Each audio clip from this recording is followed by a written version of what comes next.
오늘 이 저녁 하나님께서 우리에게 주시는 말씀은 창세기 12장 1절에서 4절까지 봉독에 올리겠습니다.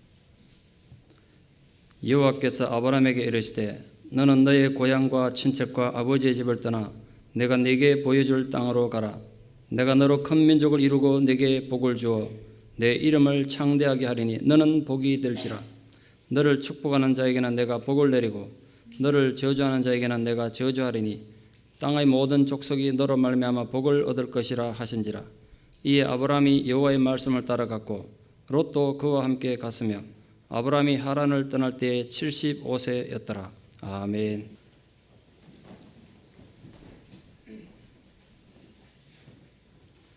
성숙한 신앙을 위한 말씀 사경에 그런 주제로 집회를 이틀째 시작하게 됐습니다.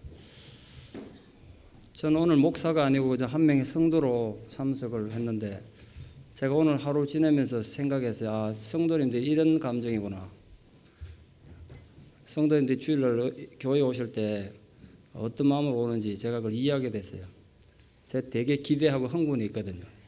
오늘 또 목사님이 어떤 말씀을 주실까? 지난 수요일날 여러분은 잘 모르겠습니다만 제가 목사님께 제 형편과 사정을 전혀 말하지 않았지만 성령께서 목사님께 감동을 주셔서 박상관 목사에게 정말 필요한 말, 위로를 너무 많이 주셔서 진짜 속으로 참 눈물이 나는 걸 굉장히 억지로 참았습니다. 때로는 눈물을 안 참아도 괜찮습니다. 이 저녁에도 하나님께서 사랑하는 목사님을 통해서 우리 교회에 필요한 귀한 말씀을 풍성히 주시리라 믿어 의심치 않습니다.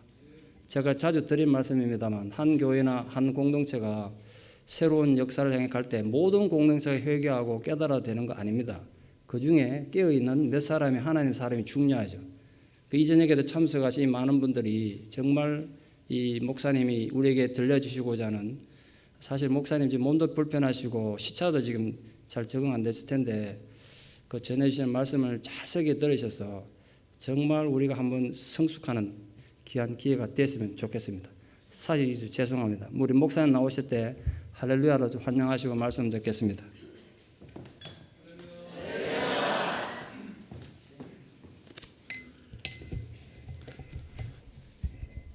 잠시 기도하겠습니다.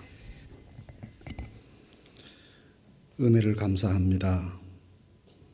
하나님 오늘 하루를 저희들에게 축복해 주셔서 하나님 믿고 의지하는 성도의 삶을 살게 해주시고 이 저녁에 또 은혜를 사모하며 하나님께 모여 말씀 기다리게 해주시니 감사합니다. 예비하신 말씀으로 저희 가운데 채워주시고 필요한 은혜가 저희 가운데 넘쳐나게 하셔서 때를 따라 도우시는 주의 은혜가 말씀 중에 역사하게 하여 주시옵소서. 하나님 아버지, 너무나 귀한 교회, 너무나 귀한 집회에 또 너무나 허물 많은 종을 보내셨습니다. 인간의 연약하고 그릇된 모든 모습들을 주님 감추어 주시고 하나님 나타내기를 원하시는 말씀의 은사만 충만하게 나타나게 하는 복된 시간 되게 하여 주시옵소서. 시종을 다 주님께 맡깁니다. 홀로 다스려 주시고 친히 역사해 주시옵소서. 예수님 이름으로 기도하옵나이다. 아멘.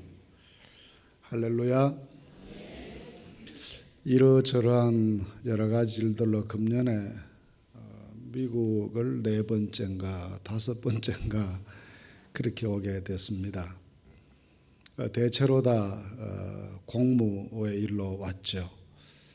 지난 4월에 루이빌에 간 적이 있었습니다. 아시겠지만 루이빌에는 PCUSA 미국 장로교회 본부가 있어서 저희 대한여수교 장로회와 미국 장로교회가 새로운 선교 협정을 체결해야 될 때가 됐다, 그런 생각을 하고 미리 의논한 다음에 그분들을 방문했습니다. 과거에는 미국 장로교회가 선교를 하는 교회, 우리는 선교를 받는 입장이었지만 이제는 사실 미국 장로교회가 보낸 실제적인 선교사님들은 한국에 한 분도 안 계십니다. 단지 여러 가지들 관리하기 위해서 나와 있는 몇몇 사무직 선교사들만 계시지 목회를 하거나 선교 활동에 직접 하시는 선교사는 한 분도 안 계시기 때문에 이런 상황이면 이제는 좀 관계가 대등한 관계로 변화돼야 된다, 그런 생각을 해서 이제는 한 교회가 선교하는 교회이고 다른 한 교회는 선교받는 교회가 아니라 한국 장로교회와 미국 장로교회 공동으로 세계 선교를 위해서 기여하는 동반자가 되자는 것으로 선교 협정을 바꾸는 그런 작업을 위해서 루이빌에 며칠간 회의차 들렸습니다. 그리고 돌아가는 길에 루이빌 공항에 이렇게 앉아 있는데 맞은편에 한 60 조금 넘어 보이는 남자분 한 분하고 30대 초중반으로 보는 여자분 한 분이 앉아서 이런저런 얘기를 하고 계셨습니다. 서로 인사가 없었죠. 제가 한국말로 여기저기에 전화하는 것을 듣고 그 젊은 부인이 다가와서 혹시 서울로 가십니까? 그래서 그렇습니다. 우리 친정 아버지이신데 영어를 잘 못하십니다. 그러니 가시는 길에 서울까지 좀 동행을 해주시면 어떻겠습니까? 거기서 디트로이트에서 비행기를 갈아타야 하는데 갈아타는 건 서툴고 하시니까 좀 같이 가주시면 무척 고맙겠습니다. 그래서 저도 영어를 잘 못하지만 그러나 손짓발짓 해가면 둘이 의논해 가면 사이좋게 잘 가겠습니다. 염려 마시고 들어가시라고 따님을 들여보냈습니다. 그리고는 그분과 기다리는 시간 동안 이런저런 얘기를 참 많이 했습니다. 제게는 크게 아주 중요한 생각을 많이 하게 해준 분이었어요. 자기 살아온 왜 여기까지 와서 이 삶을 살고 있는지에 대한 이야기를 해주셨습니다. 한국에서 꽤 큰 건설업체를 운영하시는 건설회사 사장이셨답니다. 그래서 경기도 일산에다가 한국에서 제일 큰 오피스텔 건물을 짓기로 하고 대지를 구입하고 설계를 마치고 공사를 막 시작하려고 하던 차에 97년 그 유명한 IMF 사태가 생겼습니다. 그러니 공사를 더 진행하면 진행할수록 앞길이 뻔하고 무너지게 될 것 같고 공사를 안 하자니 지금까지 투자해놓은 모든 것들이 다 날아가고 회사가 없어지게 될 것 같고 해도 문제가 생기고 안 해도 문제가 생기고 어떻게 해야 좋을지를 모르겠다라는 거죠.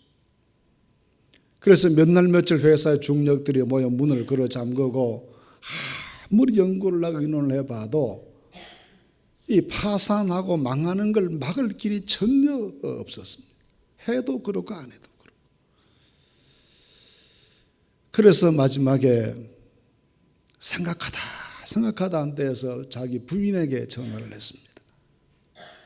일이 이렇게 돼서 공사를 진행하자니 나만 망한 건 아니고 연관업체 다 같이 망하게 생겼고 여기서 중단하자니 지금까지 내가 건설 인생 40년 살아온 게 다 하루아침에 무너지게 생겼는데 당신 생각에는 어떻게 하면 좋겠소? 부인이 사업을 뭘 알아요? 그런데 그 부인이 대답하기를 여보 우리 나이 이만큼 먹었으니 앞으로 살아가는데 돈이 뭐 그렇게 많이 필요하겠어. 아이들 다 컸으니까 가만 놔도 제 밥벌이를 먹고 하고 살 거요. 편하게 삽시다. 남에게 빚진 거 있으면 다 갚고 다른 사람에게 피해 주지 말고 정리합시다. 그 말에 이분이 용기를 얻어가지고 그 사업을 중지하고 남아있는 자산 다 처분해서 연관업체 빚 다 갚고 깨끗이 털고 나니까 주머니에 3,000불 남더랍니다.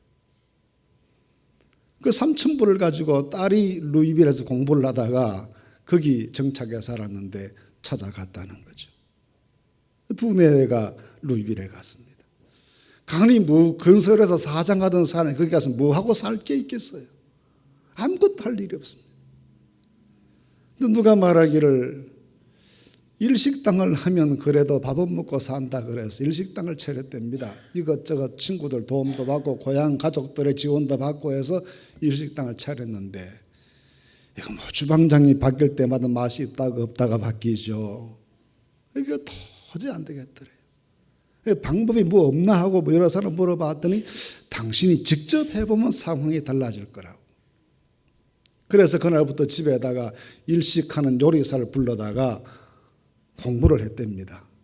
도마 닦고 칼 가는 것부터 시작해서 사시미하고 스시 만들고 된장국 끓이고 그거부터 배워가지고 직접 이제 요리사가 된 거예요. 그리고 지금 루이빌에서 아사히라는 일식집을 한 탁집사라고 자기를 소개했습니다. 루이빌 가시거든 꼭 아사히 탁집사를 찾아가십시오. 그래서 지금 그 나이에 60 넘은 나이에 주방장 모자 쓰고 카운터에 서서 어서 오십시오 안녕까지 외치면서 된장국 끓이고 하지만 너무 행복합니다. 너무 행복하게 살아갑니다.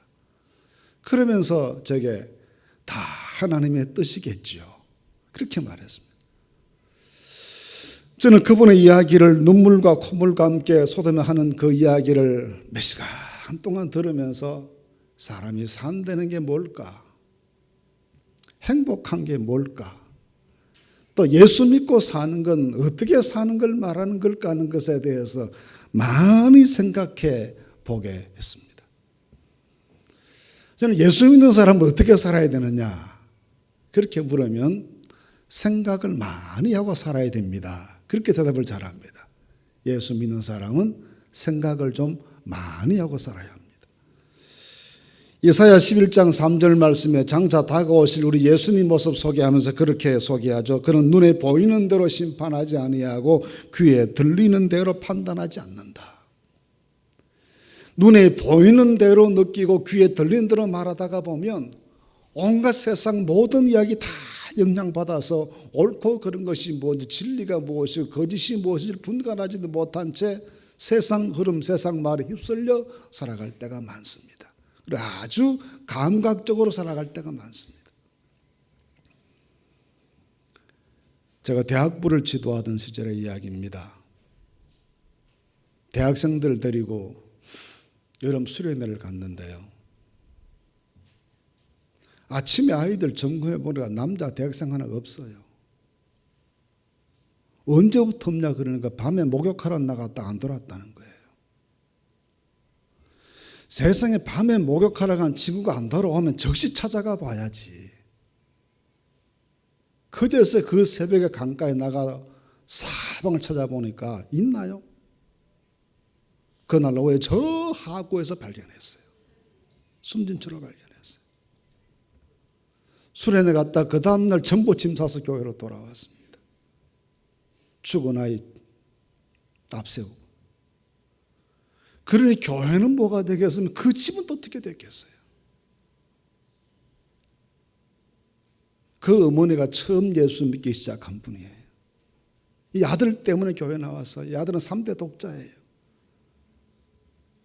3대 독자 예수 믿는다고 그 어머니 겨우 교회 따라는 몇 주일 안 됐는데 아들이 그렇게 됐습니다. 자, 그래서 교역자들이 모였습니다. 이 집에 신방을 가가지고 그 어머니에게 뭐라고 이야기를 하고 설명을 하고 권면을 하고 위로를 해야 되지 않겠습니까? 누가 가야 되냐? 누가 가서 그 청년의 어머니에게 위로할 수 있고 권면할 수 있겠습니까? 아무도 못 가겠다는 거예요. 담당이 저니까 제가 할 수 없이 갔죠. 그러니까 그 어머니가 조용히 소복 입고 앉으셔서 성경을 보시다가 우리를 맞이했습니다. 아무도 입을 못 떼고 있는 그 어머니 집을 뗐어요. 목사님이 왜 오셨는지 압니다. 무슨 말씀을 하시기 위해서 오셨는지 압니다. 그런데 목사님 제가 며칠 안 됐지만 믿은 지 며칠 안 됐지만 생각해 보니까 예수 믿는 건 생각을 깊이 해야 되고만요. 그게 그 어머니가 제게 해주신 교훈이에요. 예수 믿는 건 생각을 깊이 해야 되는 것이구만요. 행복이냐 불행이냐 잘 사는 거냐 못 사는 거냐 일이 제대로 되고 있는 건가 제대로 안 되는 건가에 대해서 우선 세상적인 기준과 척도를 가지고 눈에 보이는 것만 가지고 판단해서는 절대로 안 된다는 겁니다. 생각을 깊이 해야 되는 것이다라는 거죠. 오늘 행복한 인생에 대해서 말씀 나누려고 합니다. 행복이 뭡니까? 오늘 성경 말씀에 보면 하나님이 아브라함에 복을 주셨다. 너는 복의 근원이 된다. 복받은 사람이 된다. 이 복받은 사람을 오늘날 식으로 바꿔 표현하면 뭡니까? 행복한 사람이죠. 그런데 우리가 아브라함을 가리켜서 행복한 사람이라고 말했을 때 그의 무엇을 보아서 행복한 사람이라 말할 수 있는 것입니까? 그가 남달리 건강했다는 겁니까? 우스운 이야기지만요, 남달리 건강해서는 100세가 들어 자식 하나 못 낳아요? 남달리 건강한 사람 아니에요. 부자입니까? 가나안 땅에 왔는데 자기 땅은 손바닥 많은 것도 없어요. 권력이 있습니까? 이 창세기 12장에 보시면 이사를 그렇게 많이 해요. 왜 이사를 많이 했겠습니까? 자꾸 쫓겨다니는 거죠, 원주민들에게. 힘이 없는 사람이에요. 뭐 어느 하나 보더라도 우리가 가지고 있는 가치의 기준으로 보았을 때 행복한 사람의 ABCD 조건에 해당되는 게 별로 없습니다. 옛날 우리나라 사람들이 복 있는 것에 5가지 조건 말했죠. 부, 수, 자손이 많은 것, 건강한 것, 부부가 해로하는 것. 이런 조건에 비교해 보면 아브라함이 과연 행복한 사람이었을까? 아무리 봐도 행복한 사람으로 보이지 않습니다. 그 가정만 한번 보세요. 가정만. 아버지가 뭐 하던 사람이라고 지내집니까? 아브라함의 아버지는 데라라는 분이었는데 갈대아 우르에 살 때 우상 만들어 팔던 사람이었답니다. 가정적으로 그런 가정이에요. 창세기 11장 말미에 나오는 27절 이하의 말씀에 보시면 아브라함의 아버지 데라의 가정 이야기가 쭉 나옵니다. 아들이 삼형제예요. 아브라함과 또 나홀과 하란. 아브라함과 나홀이 결혼하고 난 하란도 결혼했어요. 그런데 그 부인이 일찍 죽었는지 이름이 나오지 않아요. 그러니까 일찍 부인이 죽고 혼자 된 아들이 있던 가정. 며느리 사라는 아기를 낳지 못하는 사람. 아버지 데라는 우상장사. 이 모습 속에서 얼마나 큰 결손 가정의 모습이 보이지 않습니까? 보통 평범한 규모의 행복도 갖추지 못했던 가정입니다. 아버지보다 일찍 죽은 자식이 있고 아이 낳지 못하는 며느리가 있고 우상장사하는 아버지가 있고 그런 가정 속에서 아브라함이 태어나고 성장했습니다. 결코 행복한 가정의 모습을 갖지 못했던 사람입니다. 그 삶의 여정을 보세요. 처음에 갈대아 우르에 살다가 지금은 이라크예요. 이라크와 쿠웨이트의 그 국경지대쯤 됩니다. 하란으로 옮겼습니다. 하란은 지금은 터키의 남동부예요. 그래서 가나안 땅 이스라엘로 왔습니다. 가나안에 살지 못하고 이집트로 내려가면 지금 애굽으로 내려갔습니다. 또 거기서 또 이스라엘을 또 옮겨옵니다. 요즘 세상에도 그렇게 다니며 사는 사람 없을 거예요. 얼마나 사람의 삶이 팍팍하고 힘들면 요즘 같은 세상에도 이라크에 살다가 쿠웨이트 갔다가 무슨 시리아 갔다가 터키 갔다가 이스라엘 갔다가 이집트 갔다가 또 이스라엘 갔다가 이렇게 사는 사람이 흔치 않을 거예요. 무슨 외교관 같으면 모르겠어요. 근데 그 시대에 그렇게 살았어요. 그런 고단한 삶을 산 사람인데 행복하게 보이십니까? 그 삶의 여정을 생각해 보시면 얼마나 힘들고 팍팍하고 괴롭고 어려운 삶을 살았을 것이라는 것을 쉽게 짐작해 볼 수 있습니다. 그런데 이런 아주 문제가 많은 가족관계, 자기 삶의 과정이 너무나 힘들었던 억척같이 살아야 했던 그런 삶의 과정을 거치며 살아온 삶인데 하나님은 그런 아브라함을 보시고 너는 참 복받은 사람이다. 행복한 사람이다. 그렇게 말씀하십니다. 우리 눈에 보기에는 절대 행복한 사람이 아닌데 하나님 보시기에는 행복한 사람으로 보이시면 왜 그럴까? 아브라함이 행복한 사람으로 행복한 삶의 주인으로 보여지는 것은 세 가지의 중요한 이유가 있습니다. 첫째로 그는 하나님과 올바른 관계를 가지고 산 사람입니다. 가나안 땅이라고 하면요, 여러분, 우리 흔히 생각할 때 젖과 꿀이 흐르는 땅이다 그러잖아요. 그건 그 이후에 나온 말이에요. 원래 아브라함 시대의 가나안 땅은 그렇게 젖과 꿀이 흐르는 땅이 아닙니다. 가나안이라는 이름이 원래 누구의 이름입니까? 성경에 보시면 노아의 아들, 아버지 흉보다가 아버지로부터 저주받았던 아들이 함이죠. 그 함의 아들이 가나안이에요. 그 아버지 함이 할아버지 노아에게 잘못 보여가지고 할아버지 노아가 이 함을 저주하는데 함을 바로 저주하는 것이 아니라 함의 아들 가나안을 저주합니다. 그래서 너는 모든 형제들의 종의 종이 되어라. 그 아버지로부터 할아버지로부터 저주받은 인생에 대한 사람이 가나안이에요. 어디를 가더라도 다른 형제들과 같이 살 수가 없어요. 너는 저주받은 자식이 있는가 가까이 오지 말라는 거죠. 그래서 다른 형제들이 사는 좋고 비옥한 지역에 있는 땅에 살지 못하고 쫓겨서 와서 정착한 곳이 이 땅. 그래서 그 땅 이름이 가나안이 됩니다. 그리고 이 지역의 원래의 의미는 저주받은 자의 땅입니다. 풍부한 목초지가 있고 물이 있고 농경지가 있고 사람 살기 좋은 강이 흐르고 그런 땅이 아니에요. 정말 척박한 땅, 저주받은 사람의 땅이라는 의미에서 이 가나안에 와서 정착을 합니다. 그래서 그 땅 이름이 가나안이 되죠. 그래서 그 지역은 다른 모든 지역에 대해서 굉장히 문명이 낙후합니다.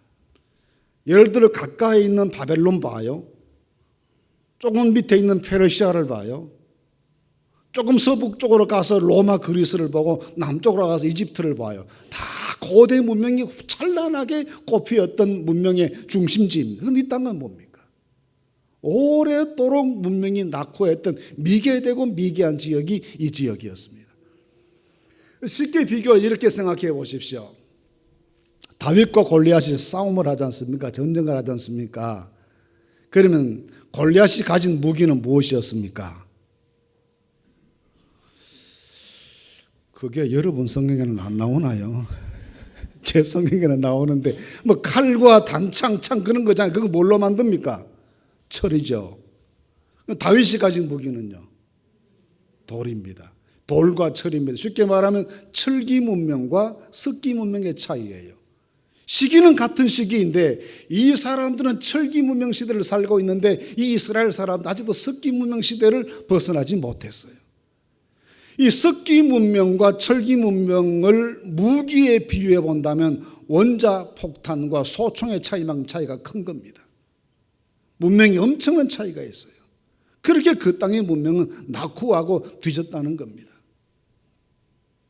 그런 지역이 있기 때문에 당연히 경제적으로 이 지역이 발전할 수가 없는 거죠. 원래 아브라함의 조상들이 살았던 갈대아 우르는 소위 말하는 메소포타미아 문명의 중심지입니다. 티그리스와 유프라테 두 강, 메소포타미아라고 하는 것이 포탐이라는 강이라는 말 뒤에 아가 붙은 복수형이에요. 두 개의 강이 겹쳐진다는 뜻입니다. 그래서 티그리스와 유프라테 두 강이 흐르죠.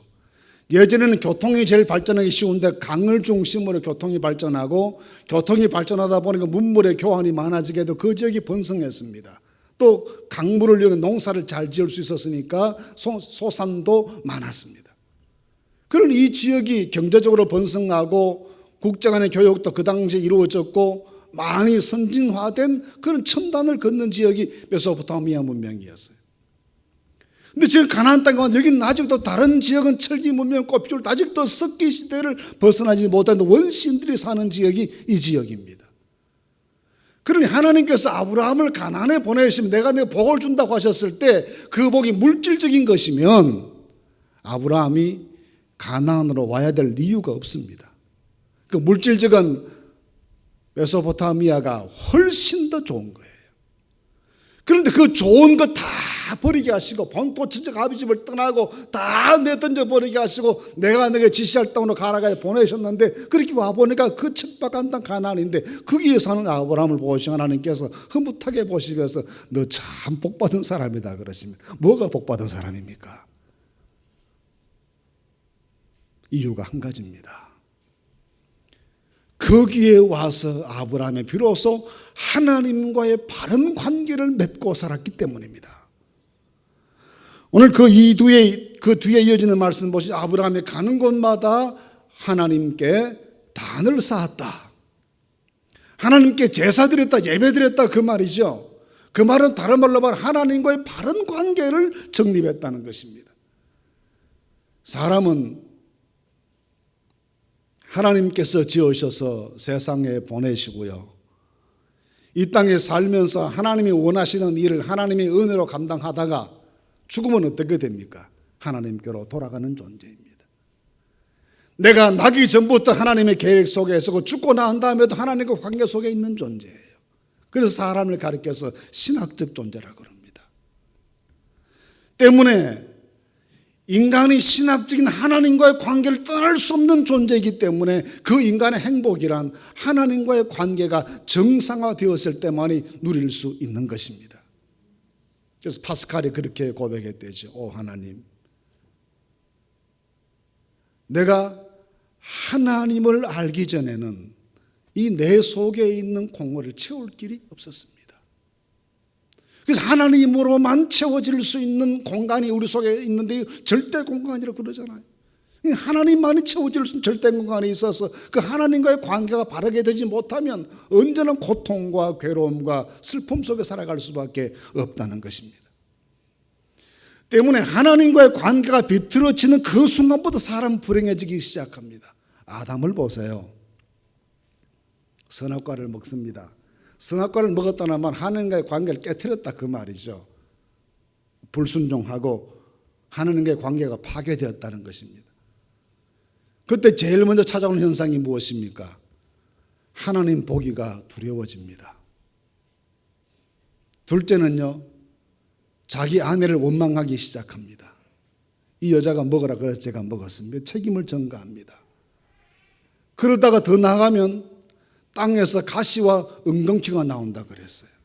자연이 인간을 괴롭히기 시작합니다. 그전에는 절대로 자연 인간을 괴롭히는 게 아니에요. 자연 인간을 축복하고 인간에게 자연이 생육과 번성할 환경을 조성해 주게 되고 자연 인간을 보호합니다. 그러나 사람에게 죄가 생기면서부터는 자연과 인간과의 관계가 깨어지기 시작하고 삶이 괴로워지기 시작하는 거예요. 하나님과의 관계가 깨어지는 것에서부터 모든 인간관계의 괴로움도 오고 모든 자연과의 관계도 찾아오게 되고 모든 것이 엉클어지게 되고 모든 것이 괴로워지게 되고 모든 것이 힘들어지기 시작합니다. 창세기 28장 말씀 이하에 보면 야곱의 이야기가 나오죠. 야곱이 형 배신하고 외삼촌 집에 가서 20년 살다가 고향으로 돌아오는 이야기가 32장부터 나오지 않습니까? 돌아올 야복강 가에서 하나님을 붙잡고 밤새 실험하며 기도하잖아요. 여러분 생각을 해보십시오. 강 건너편에 400명 군사를 거느리고 칼을 들고 기다리는 사람 형 에서인데 어쩌자고 밤새 이 사람은 하나님의 사자를 붙잡고 매달립니까? 하나님과 나와의 깨어진 관계 때문에 이 문제가 생겼다고 믿는 겁니다. 그래서 형과 나와의 관계가 해소될 수 있기 위해서는 하나님과 나와의 관계가 먼저 풀려야 될 줄 생각하고 그 하나님께 매달리고 하나님께 집중하고 하나님과의 관계를 풀어내기 위해서 밤새 환도뼈가 부러지도록 기도하는 것입니다. 하나님과의 관계가 깨어진 것에서 모든 불행이 찾아옵니다. 하나님과의 관계가 괴로워지는 것에서 삶이 괴로워지기 시작합니다. 하나님과의 관계 속에서 막히기 시작하면 인생살이 모든 것이 막히기 시작합니다. 그런데 아브라함은 우상 팔고 사는 그 아버지의 종교적인 영향을 받고 살아온 사람이지만 가나안에 도착하면서부터 하나님과의 관계를 회복합니다. 하나님과 정상화되기 시작합니다. 하나님과 소통하기 시작합니다. 하나님 믿기 시작합니다. 왜 하나님께서 아브라함을 가나안으로 불러내셨을까요? 여기 의지할 게 뭐가 있습니까? 본토 친척 아비 집을 떠났습니다. 이 시대를 우리가 시족사회 시대라 그러잖아요. 시족사회 시대에 고향 떠나고 아버지 집 떠나고 친척들마저 다 떠나고 난 누구 의지하고 살아갑니까? 그 말은 나와 가족의 재산과 생명을 지켜줄 수 있는 어떤 근거도 없는 곳으로 갔다는 이야기입니다. 아무것도 의지할 수가 없어요. 그 누구도 가나안에 들어왔던 사람 아브라함에게 우호적인 입장을 보이는 사람이 없습니다. 가는 곳마다 배척당하고 쫓겨나요. 그 상황 속에서 자연은 아름답습니다. 자연은 적박하죠. 농사가 잘 되면 잘 안 되죠. 어떻게 해야 되겠습니까? 죽기 살기를 각오하고 하나님께 매달리고 하나님 의지하고 하나님을 붙잡고 살아야 될 그 절박한 처지에 떨어지게 된 겁니다. 비로소 그는 세상 모든 줄 끊어버리고 모든 가능성 다 내려놓고 하나님만 의지하고 하나님께만 삶의 미래를 맡기는 사람으로 달라지기 시작한 겁니다. 그래서 하나님과의 관계를 바르게 하는 믿음의 결단이 그에게 이루어지기 시작했다는 것입니다. 하나님께서 우리를 때때로 가나안으로 보내실 때가 있습니다. 적과 꿀이 흐르는 가나안 땅이 아니라 외로운 땅 가나안으로 보내시고 절망의 땅 가나안으로 보내시고 아무것도 의지할 것 없는 공포의 땅 가나안으로 보내실 때가 있습니다. 그때가 찬스입니다. 어떤 찬스입니까? 하나님과의 관계가 회복될 수 있는 찬스입니다. 그 하나님과의 관계 회복되기 시작하면 나머지 모든 축복도 풀려나게 되어 있고 모든 인생도 행복한 삶으로 바뀌어지기 시작할 것입니다. 때문에 하나님이 나를 괴로운 곳, 힘든 자리, 슬프고 고통스러운 곳에 세우셨으면 이 시기가 하나님과의 관계를 회복하라고 주신 기회의 시기인 줄 알고 하나님께로 돌아가고 하나님과 막힌 관계를 뚫어내는 신앙적 결단들이 있게 되시기를 바랍니다. 하나님과의 올바른 관계는 하나님만 의지하고 믿음으로 살아가는 관계인데 이거 좀 더 발전하면 하나님만 섬기는 사람으로 바뀌어집니다. 다시 말하면 하나님을 주인으로 모시는 삶으로 바뀌어지는 것이 성숙한 하나님과의 관계입니다. 하나님이 내 주인 되신다는 말을 너무 쉽게 생각하시면 안 됩니다. 자, 이런 얘기를 해볼게요. 어느 날 수영을 하다가 제가 물에 빠졌습니다. 허우적거리고 죽게 됐다고 막 아우성을 치는데 어떤 젊은이가 잽싸게 뛰어들어가지고 저를 끄집어내서 물을 토해내게 하고 인공호흡을 시키고 살려줬습니다. 고맙습니까? 안 고맙습니까? 그게 빨리 판단이 안 되시나요? 얼마나 고맙겠습니까? 저를 제가 젊은 사람이 12번도 더 하겠죠. 고맙다고. 당신의 생명의 은인이라고. 크리스마스 되면 그분이 생각날 거예요. 선물을 보낼 겁니다. 설날 되면 그 사람 생각날 거예요. 불러내 식사를 같이 하고 그때 참 고마웠다 인사할 거예요. 이게 몇 년쯤 갈 것 같습니까? 한 몇 년쯤 이게 있게 될 것 같아요. 모르겠나 3, 4년 지나면 잊어버리게 될걸요. 주님께서 나를 건져주셨습니다. 살려주셨습니다. 참 감사하죠. 구원의 감격이 처음에 얼마나 눈물겹게 감사합니까? 그 얼마나 가요? 얼마나 가요 그게? 다 식어지게 돼 있죠. 감사한 마음만 가지고 살아가는 그런 거예요. 그래서 하나님께 우리가 나왔을 때 하나님께서 나를 죄 가운데 죽은 가운데 살려주셨다는 걸 생각하면 너무나 감사하지만 그 관계를 끝나게 되면 안 되는 거예요. 그렇게 나를 살려주신 그 하나님을 내 주님으로 모시는 것이 올바른 관계로 들어가는 것입니다. 주님으로 모셨다는 것은 뭘 말합니까? 자, 제가 이 교회의 주인입니까? 손님입니까? 목사님? 좀 곤란하죠. 그래도 저는 손님이에요. 그죠? 손님으로 제가 여기 왔으면 이게 삐뚤어져 있거나 바로 놓여 있거나 별로 그렇게 신경 안 씁니다. 속으로 왜 삐뚤게 놨나 그럴 뿐이죠. 여러분 손님 때문에 남의 집 가서 냉장고 열어보고 이거 잘 됐네 못 됐네 간섭합니까? 신발장 검사합니까? 손님은 그렇게 안 해요. 점잖게 가만히 있어요. 속으로만 좋다 나쁘다 생각할 뿐이죠. 그런데 주인은 그렇지 않습니다. 주인은 집에 들어가 잘못 놓였으면 바르게 놓습니다. 근무지를 있으면 걷어냅니다. 낡았으면 바꿔치기 합니다. 새 것 갖다 놓아서 이게 주인입니다. 예수님이 우리 가운데 손님으로 계시면요 아무것도 역사하시지 않습니다. 예수님이 우리 속에 주인이 되어주시면 잘못된 모든 것들을 고치실 것입니다. 새롭게 하실 것입니다. 바꾸실 것입니다. 번쩍번쩍 빛나게 만들어 주실 것입니다. 왜냐? 그가 주인이시니까요. 주인으로서의 주님을 모시고 사는 나는 그 주인 앞에 서면 언제나 종입니다. 언제나 순종할 뿐입니다. 언제나 그의 말씀, 그의 기분, 그의 뜻을 따라 살아간 사람이 됩니다. 이렇게 우리가 나를 죽음에서 건져주신 그 주님을 내 주인으로 모시고 살기 시작하면 그 주께서 내 안에 들어오셔서 내 삶의 주인 되시기 때문에 내 운명이 바뀌는 거예요. 내 삶이 달라지는 거예요. 그러므로 우리가 하나님과의 바른 관계를 처음에는 믿음의 관계로 가졌다가 그 후에는 주님으로 섬기는 관계로 바뀌어져야 합니다. 많은 사람들이 오랜 신앙생활을 했으면서 지금껏 하나님은 내게 있어서 구원해 주신 그 은혜의 하나님이십니다. 아직도 내 삶의 주인이 되어 계시지 않습니다. 마치 하나님 내 안에 계시지만 내 안에 손님으로 계시는 것 같습니다. 그래서 역사가 안 생기는 거예요. 변화가 나타나지 않는 것이에요. 오늘 여러분들과 하나님과 관계를 새롭게 하실 수 있기를 바랍니다. 믿음 없는 분들은 믿음의 관계로 돌아갈 수 있기를 바랍니다. 그 하나님을 손님으로 모시지 말고 주인으로 모실 수 있기를 바랍니다. 그 관계가 바르게 세워지기 시작하면 행복한 인생이 되실 수가 있습니다. 아브라함이 세상 모든 관계 끊어졌습니다. 친척들 관계 끊어졌습니다. 고향 관계 끊어졌습니다. 발전된 문명 다 포기했습니다. 낙후한 곳에 살아갑니다. 미개인들과 더불어 살아갑니다. 그런데 하나님과의 관계가 살아났습니다. 그럴 때는 그게 행복한 삶의 주인이 됩니다.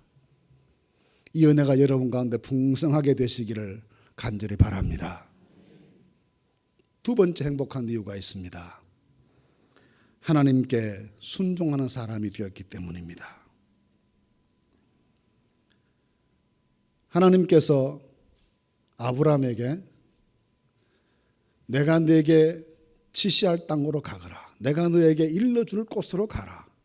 그런데 어디로 가야 된다고 말씀하지 않으셨다고 했습니다. 그 4절에 보니까 아브라함이 하나님의 말씀을 쫓아갔다. 어디로 가야 할지, 목적지가 어디인지, 가서 누구를 만나야 될지, 어디에 정착해야 될지 전혀 알지 못하지만 하나님께서 말씀해 주시는 대로 그 말씀대로 순종해서 갔더니 그가 행복한 사람이 되었다 하는 말씀입니다. 우리는 가끔 우리 미래를 생각해 봅니다. 미래를 생각하면 미래가 확정되어 있지 않는 것 같죠. 불확정성이라고 그러잖아요. 불확실하죠. 그럼 자꾸 불안해요. 불안하고 불확실하고 불확정적이에요. 내 나름대로 내 미래를 위해서 무언가는 준비해야 될 것 같다는 생각이 듭니다. 그 자기 나름대로 자기의 미래를 위해서 이것도 준비하고 저것도 준비하고 준비해봐요. 그럼 행복해집니까? 성경에 예수님께서 어리석은 부자의 이야기를 들려주셨어요. 농사했는데 잘 됐습니다. 기존의 창고에다 채울 수가 없어서 창고를 더 크게 지었습니다. 거기에다가 농사 지은 걸 다 저장했습니다. 그리고 저녁에 돌아와서 흐뭇하게 생각합니다. 여러 해 먹고 마실 물건을 다 저장해 두었으니 아무 걱정 없다. 이제부터는 편하게 먹고 마시고 즐기자 그러는데 하나님이 말씀하십니다. 오늘 밤 내가 내 영혼을 도로 찾으리니 그러면 네 준비한 것이 누구의 것이 되겠느냐는 거죠. 그 사람이 행복했겠습니까? 자기 나름대로는 자기 미래를 위해서 비축한다고 비축하였는데 재물을 모으나 누가 취할는지 모른다는 장본의 말씀처럼 그렇게 되어버리고 말았다는 것입니다. 왜 사람이 수고하고 노력하는데 고생 끝에 이루기 위해서, 성취하기 위해서 발버둥을 치고 살아가는데 그래도 행복이 보장되지 않는 이유는 어디에 있습니까? 오늘 어디 갔다 오다가 제가 목사님께 부탁을 하나 했습니다. 요새도 미국에서 복권 사가지고 몇백만 불 되는 사람 있냐? 그런 사람이 있대요. 그래서 딴 거 아무것도 안 해줘도 좋으니 그 복권만 하나 좀 구해달라고. 그랬더니 목사님이 심각하게, 목사님 그 복권 당첨된 사람 인생이 어떻게 되는지 아십니까? 그 얘기는 저도 많이 들었습니다. 그래도 괜찮은 거 주세요.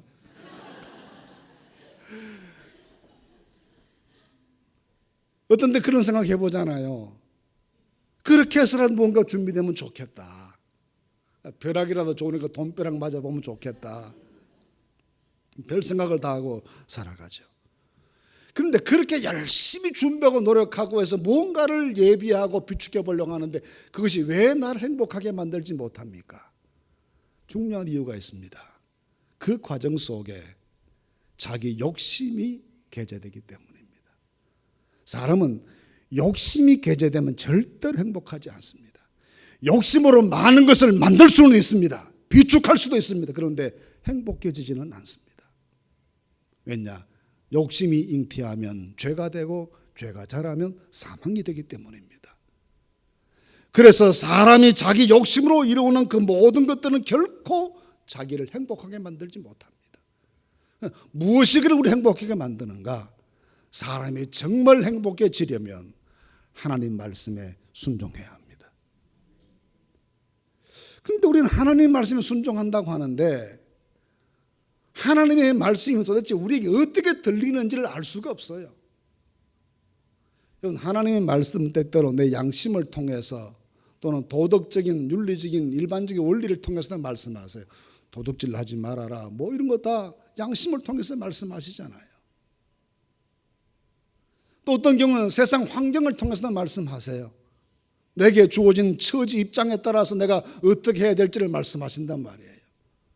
또 그런가 하면 더 정확한 것은 이 기록된 하나님의 말 성경을 통해서 하나님께서 우리에게 말씀해 주세요.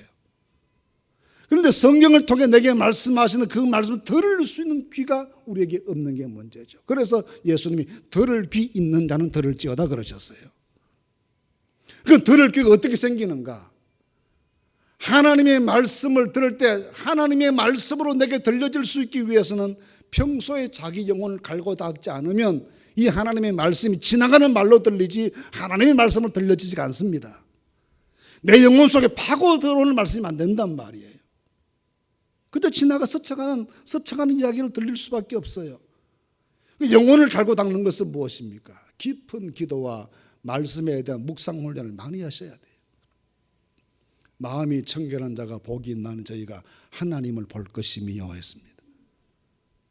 마음이 맑고 영혼이 청결해야 하나님 말씀을 들을 때 주의 말씀으로 내 영혼 속에 들어오는 말씀이 되게 되는 것입니다.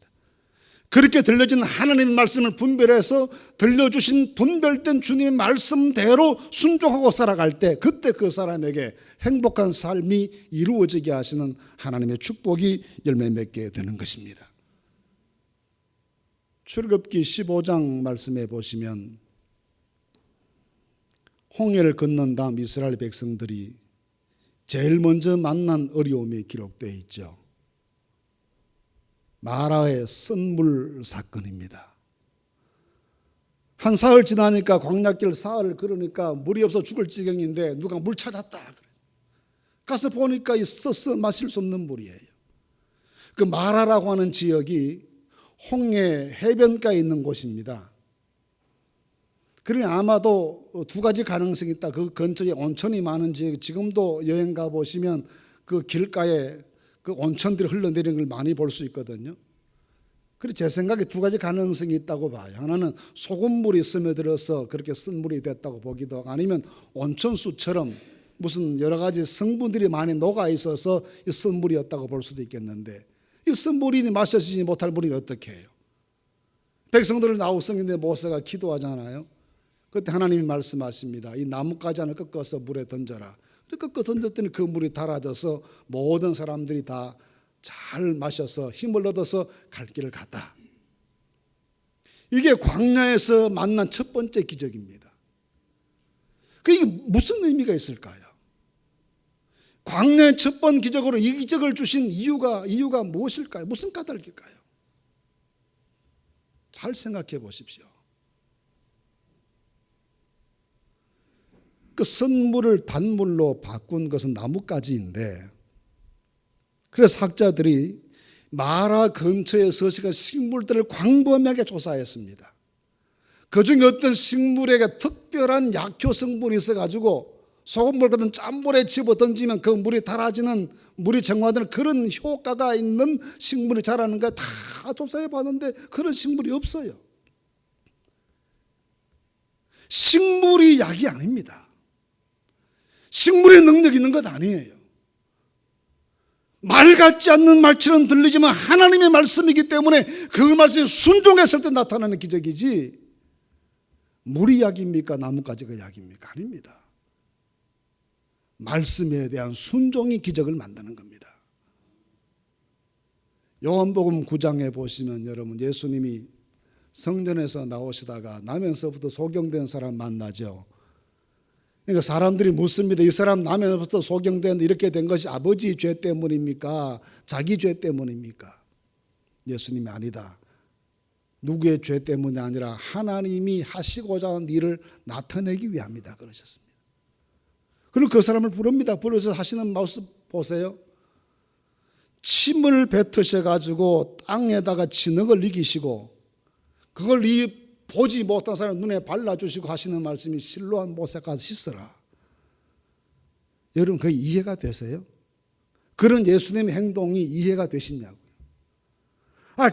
가뜩이나 안 보이는 사람 눈에 진흙은 왜 이겨 바르신대요? 무슨 짓입니까 그게?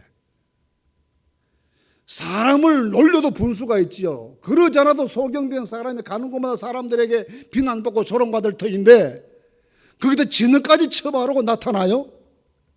사람들이 그걸 어떻게 보겠어요? 그런데 하시는 말씀이 당장 눈 떠라 그러면 좀 좋아요. 실로암 모사가 씻으라고 그러십니다. 성전은 예루살렘의 동쪽 산꼭대기에 있고요. 실로암 모사는 서쪽 산 밑에 있는 거예요. 거기서 내려가는 산을 내려가는 길이 멀어요. 보이지 않는 사람이 그 눈에 진흙을 이겨 바르고 비틀기로 넘어지고 쓰러지는 사람에게 무릎으로 실로암 목까지 찾아가는 그 모습을 상상해봐요. 기가 막히잖아요. 온갖 사람들이 한돈 받듯이 다 했지 않겠어? 너 왜 그러냐? 눈 뜨려고요. 누가 그러더냐? 욕을 했지 않겠어요? 그 수많은 조롱과 욕설을 다 무시하고 이 맹인 죽을 고생을 하는 실로암 못을 찾아가서 그 실로암 못을 씻습니다. 그리고 났습니다. 예수님의 침이 약입니까? 진흙이 약입니까? 실로암 못의 물이 약입니까? 아닙니다. 순종하는 사람에게만 받는 하나님의 축복입니다. 순종이 약입니다. 제가 이스라엘 유학을 1년 했는데요. 관광 가이드를 했거든요. 잘합니다, 저. 그런데 한 번은 워싱턴 쪽에서 성도들이 한 그룹이 오셨어요. 실로암 못에 모시고 갔죠. 여기가 소경이 세수하고 눈 뜬 데라고. 그랬더니 권사님 한 분이 말을 쓰듯이 풍덩 그 못에 뛰어들더니 막 그 물로 세수를 해요. 왜 그러세요? 그랬더니 눈이 침침했대요. 그 다음날 아침 어떻게 됐게요? 침침했던 눈이 밝은 눈이 될 줄로 믿긴 뭘 믿어요. 눈이 반테이치로 부어가지고 나타났어요. 거기요 여러분, 전 세계 동서남북 사람 다 왔다 그러는 자리 국제 세계인이 종합적으로 모인 데야 거기가. 그 물로 해서 눈이 온전하겠어요. 실로암 못의 물이 약이 아닙니다. 진흙과 침이 약이 아니에요. 순종하는 사람들이 받아 누리는 하나님의 은혜입니다. 부들이 하나님께 순종하고 살아요. 하나님께 순종하는 과정은 힘들고 어렵고 괴롭습니다. 그러니까 순종의 결과는 언제나 감격적이고 기쁨과 희열로 넘쳐나는 겁니다. 아브라함의 경우 보십시오. 22장 2절 창세기에 하나님 오늘날 말씀하시죠. 이삭을 잡아서 번제로 바치라. 부엘세바에서부터 아들의 손을 잡고 사흘 길을 예루살렘까지 걸어갑니다. 마음이었겠습니까? 아버지가 아들 잡아 죽이려고 손잡고 사흘 길을 걸어가는데 얼마나 힘들었겠어요. 순종하기가 그렇게 힘든다는 겁니다. 근데 재단에서 잡으려고 하는 순간 하나님 말려서 못 잡습니다. 안 잡아도 됩니다. 아들이 살아났습니다. 그 순종의 제사가 끝난 다음에 모리아산의 제사가 끝나고 난 다음 밑에 기다린 사람에게로 아들 이삭의 손을 잡고 내려오던 아브라함의 발걸음이 어땠을 것 같습니까? 춤을 추면 좋을까요? 노래를 부르면 좋을까요? 어떻게 해야 그때 그 기분을 설명할 수가 있을까요? 순종 이후에 다가오는 기쁨은 그런 겁니다. 이 아들의 손을 잡아 보았다가 얼굴을 어루만져 보았다가 살았는지 죽었는지 꼬집어 보았다가 말을 걸어 보았다가 기뻐 뛰면 기분이 다 찰 것 같습니까? 춤을 추면 좋을 것 같습니까? 춤을 추고 노래를 불러도 그 기쁨을 어떻게 다 표현해요? 순종하기 위해서 모리아산 꼭대기 이 아들을 데리고 올라가는 과정은 말로 다룰 수 없는 괴로움이요 고통이요 마음에 끝없는 갈등이요 괴로움이지만 순종하고 나면 하나님 주신 기쁨은 비교할 수 없는 겁니다. 주저하지 말고 순종하십시오. 망설이지 말고 순종하십시오. 뒤로 미루지 말고 하나님께 순종하십시오. 그때 행복한 사람이 되게 하시는 하나님의 축복이 우리와 함께 하실 줄로 믿습니다. 아브라함이 행복했던 것 다른 것 아닙니다. 하나님께 순종했더니 행복한 사람이 됐습니다. 세 번째는요, 복을 나누어 주었더니 행복한 사람이 되었습니다. 하나님께서 아브라함에게 너는 복의 근원이 되어라. 너로 인해서 세계 모든 족속이 복을 얻게 될 것이다. 그 말씀은 하나님께서 아브라함에게 주셨던 그 축복을 다른 사람과 나누어라 그 말씀이죠. 나눌 때 더 행복해지게 된다는 말씀입니다. 복음이 들어가는 곳마다 지역의 역사가 바뀌잖아요. 멀리 말고 우리나라 생각해 봐요. 알렌 선교사가 1884년에 왔어요. 의사였습니다. 그분은 공정 황제의 의로도 유명했죠. 그 다음에 85년에 언더우드 선교사가 왔어요. 그리고 또 128년 됐습니다. 그동안은 나라가 한번 망했습니다. 식민지 끝나고 난 다음에 국토가 분단되고 전쟁 거치고 군사가 독재 정부 시절 거치고 오늘까지 왔습니다. 이 긴 역사 중에 교회는 항상 그 한가운데 있었습니다.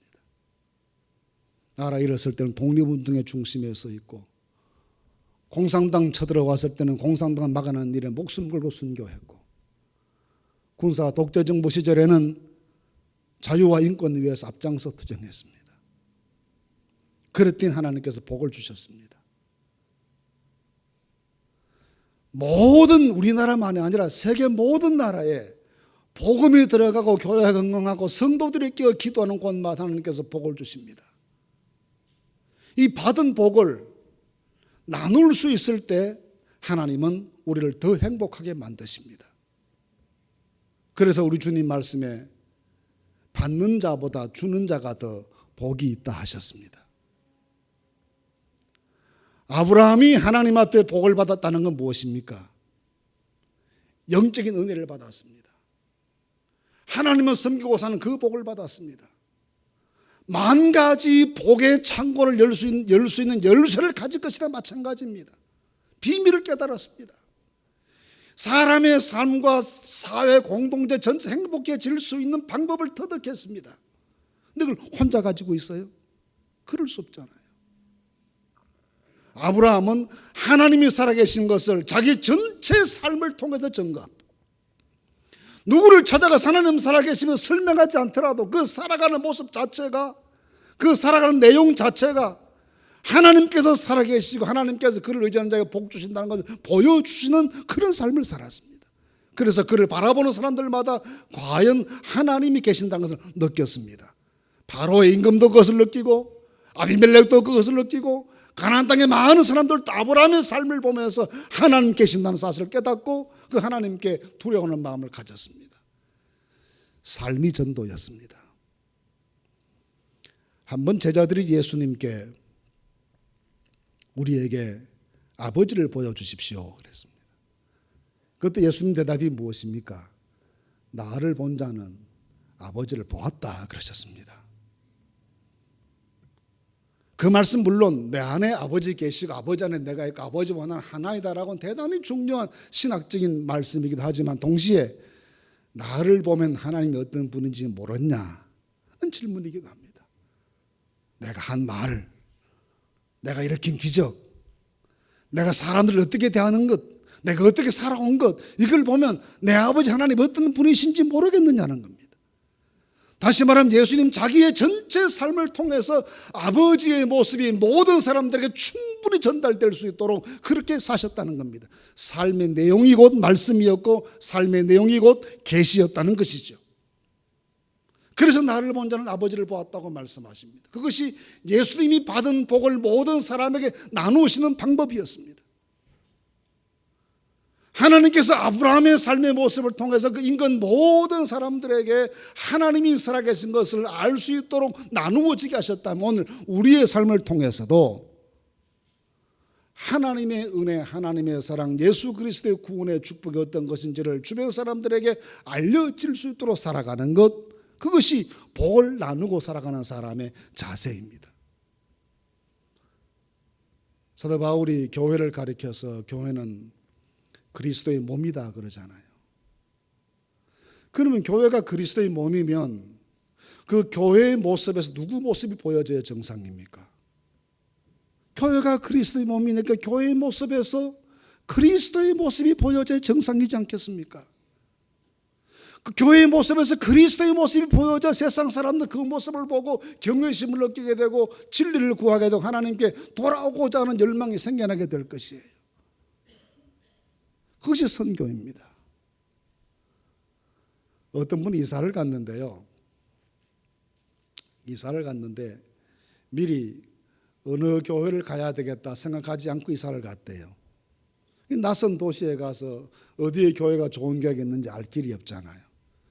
주일날 성경 찬송 들을 교회 가려고 나왔는데 함부로 아무 교회는 갈 수는 없고 해서 어디를 가야 좋은 교회가 있나 하고 서성이다가 교통 정리를 하고 있는 교통경찰을 만났습니다. 그래서 그분에게 이 근처에 좋은 교회가 없습니까? 당 정말 좋은 교회를 찾느냐? 네, 좋은 교회를 찾습니다. 그럼 따라오라. 그 한목의 교회 앞에 가더니 이 교회 참 좋은 교회라고 그래요. 그래서 물어보기를 그럼 당신 네 교회를 나가느냐? 나는 예수 안 믿는 사람이라고 그래요. 그럼 예수도 안 믿는 사람이 뭘 좋은 나쁜 교회를 어떻게 하느냐 말이야. 그래서 그 말이 믿어지지가 않아요. 뭘 보고 여기를 날 데리고 왔냐 그랬더니 나는 주일날 교통 순경으로서 정리를 하다가 보면 많은 교회 앞에 왔다 갔다 합니다. 그런데 이 교회에서 나오는 사람들은 예배 마치고 나올 때 항상 웃는 모습으로 나옵니다. 근데 저쪽에 나오는 사람은 항상 심각한 모습으로 나옵니다. 여기가 좋은 교회입니다. 그 말이 맞죠. 여러분 교회의 모습에서 주의 모습이 보여질 수 있어야 옳습니다. 그것이 복을 나누는 방법입니다. 그래야 축복의 통로가 생겨나는 것입니다. 축복의 통로는 당신은 축복의 통로로 노래를 불러서 생겨나는 게 아니라 우리의 모습 속에서 주님의 모습이 보여지면 그 모습이 축복의 통로입니다. 그 통로를 통해서 주의 축복이 모든 사람들에게 전달되는 것이에요. 에스겔 47장 말씀에 보시면 성전 문지방에서 나오는 물이 흘러가다가 조금 흐르면 발목 잠길만 하고 조금 흐르면 무릎까지 차오르고 조금 흐르면 허리까지 오르고 조금 흐르면 사람이 건너지 못할 강처럼 변하는데 그 물 흘러가는 곳마다 강 좌우에 푸른 숲이 생겨나게 되고 꽃이 만발하고 열매를 맺게 되고 그물이 도착하는 아라바 광야의 사해바다에 도착하는데 그 사해바다, 죽음의 바다가 살아나서 어부들이 그물 던지는 생명의 바다로 바뀐다는 환상적인 내용이 있습니다. 성전에서부터 스며 나오는 물 한 줄기가 그렇게 세상을 바꾼다는 겁니다. 하나님의 교회에서부터 흘러나오는 생명의 물줄기가 세상을 그렇게 바꾸는 힘이 있다는 겁니다. 그런데 여러분, 그 성전을 꼭 교회로만 생각하지 마시고 우리 몸이 하나님의 성령이 거하시는 성전이라고 말씀하셨습니다. 내게서부터 흘러나오는 생명의 물줄기가 이웃을 살리고 세상을 살리고 온 주변 모두를 풍성하게 만들어주는 축복의 근원으로 살아갈 수 있어야 하겠습니다. 그렇게 할 수 있기 위해서는 복을 나누는 사람으로 살아가십시오. 내 모습을 통해서 주님이 보여지는 모습으로 살아가십시오. 그럴 때 내가 축복의 통로가 되어서 모든 사람을 살리는 생명의 출발자로 이 축복을 누릴 수 있을 줄로 믿습니다. 행복한 사람은 많이 가진 사람 절대로 아닙니다. 많이 가지고 불행한 사람 참 많이 봅니다. 몸이 건강하다고 행복한 것인가요? 몸 건강해서 죄 짓는 사람 참 많습니다. 다른 사람이 박수를 많이 받으면 행복합니까? 그렇게 박수를 많이 받던 유명 연예인들 자살하는 까닭은 또 무엇 때문입니까? 다 행복하지 못해서 그렇습니다. 진짜 행복한 것은 이 세상 것과 별 관계가 없습니다. 가진 것과 안 가진 것 차이 없습니다. 지위가 있고 없는 것 차이 없습니다. 하나님과 바른 관계에 맺으면 행복해질 수 있습니다. 하나님께 순종하면 행복해질 수 있습니다. 내가 받은 하나님의 은혜를 이웃에게 보여주고 살아가면 그 사람이 행복한 삶을 살아갈 수가 있습니다. 이런 삶을 사셔서 행복한 인생의 주인들이 되실 수 있기를 주님의 이름으로 축원합니다. 기도하겠습니다. 거룩하신 주님, 오늘 저희들을 불러주셔서 행복한 인생으로 인도해 주시니 감사합니다. 하나님과 바른 관계에 맺도록 축복해 주시고 하나님께만 순종하는 사람들이 되게 해주시고 받은 복을 나누는 저희들이 되게 하여 주시옵소서. 그래야 아브라함이 행복했던 것처럼 저희 모두도 행복한 삶의 주인 되는 복을 누리게 하여 주시옵소서. 예수님 이름으로 기도하옵나이다. 아멘.